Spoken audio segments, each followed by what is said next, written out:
Saint Augustin, de la vraie religion. Chapitre 11. Toute vie vient de Dieu, le crime et la mort de l'âme. Rien ne vit que par Dieu, car il est la vie par excellence, la source même de la vie. Et nulle vie n'est un mal en tant que vie, mais seulement en tant qu'elle court à la mort. Or, la vie ne meurt que par l'iniquité, nequitia, ainsi appelée de ce qu'elle n'est rien, netquidquam. Aussi les hommes les plus pervers sont-ils appelés des hommes de rien. Par conséquent, lorsque la vie s'éloigne volontairement de son Créateur, et que renonçant à la contemplation de sa divine essence, elle veut secouer le joug de ses lois et jouir des créatures corporelles au-dessus desquelles Dieu l'a placée, alors commence pour elle le néant.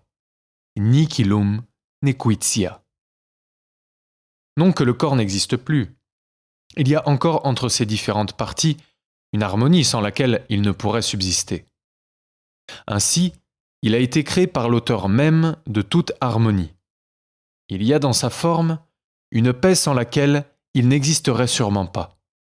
Il est donc l'ouvrage de celui qui est le principe de toute paix, forme incréée et modèle de toute forme. Chaque corps a une beauté propre, sans laquelle il ne pourrait être un corps.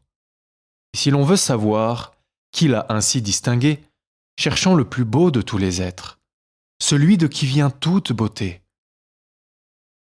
Or, quel est cet être, sinon le Dieu unique, l'unique vérité, l'unique salut de tous, la première et souveraine essence de qui procède toute existence réelle, car toute existence est bonne, considérée comme existence. La mort ne vient donc point de Dieu. Il n'a point fait la mort et sa joie n'est point dans la perte des vivants.